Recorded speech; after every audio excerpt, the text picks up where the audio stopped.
Hello guys, good morning. Ayan, hatid na nga namin si Batang Makulit at paglalakad lang kami dyan guys.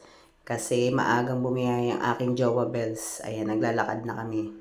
Hindi pa siya gaanong maliwanag talaga. Kasi parang medyo makulimlim na naman tayo ngayong umaga. Ayan, lakad kami dito kami sa may shortcut, sa may hagdan. Ayan, medyo madulas nga siya. Kaya pinag-iingat ko siya kasi medyo madulas din yung kanyang sapatos. Ayan. Pinasusuot ko na rin yung sapatos niya na yan guys kasi kaliliitan niya na lang. Ayan, medyo maliit na sa kanya. Sayang bago pa.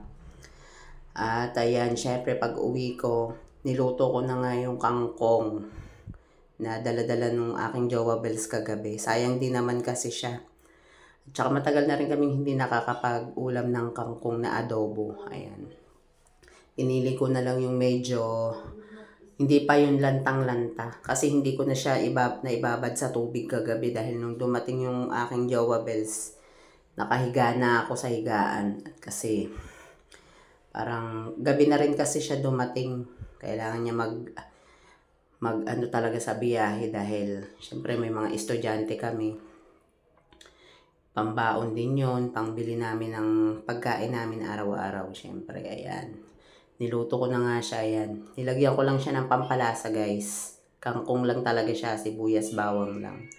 Tapos pampalasa. Ayan. Okay naman siya, masarap. Yan ang inulam namin ngayong tanghalian. Bahala na mamayang gabi. Kung ano naman ang ano. Sabagay may dilata naman kami. Ano na lang kami, meron kaming corned beef. Yun ang aming lulutuin mamayang gabi. Ayan, kain na tayo guys. Masarap yung kangkong. At syempre nung pag-uwi ko, ayan, nagtimpla na lang ako ng juice. Pag-uwi ko galing dun sa pinuntahan namin ng aking mamets. Umalis kasi kami kanina. Pagsundo namin kay Batang Makulit, umalis din kami ng aking mamets. Ayan. Pagdating namin, sobra init. Grabe. Ayan, nagtimpla ako ng juice.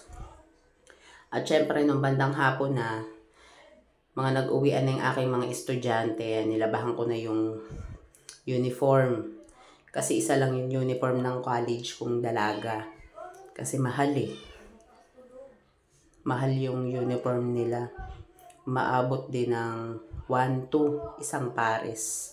Kaya, first year college pa lang naman siya. Baka next year na lang siya ulit kumuha ng panibagong uniform. At ayan, nilinisan ko na yung aming kaldero at saingan time na guys. Kailangan na nating magsaing. Siyempre may uuwi rin akong anak na galing sa trabaho kaya kailangan natin magsaing ng maaga. Thanks for watching.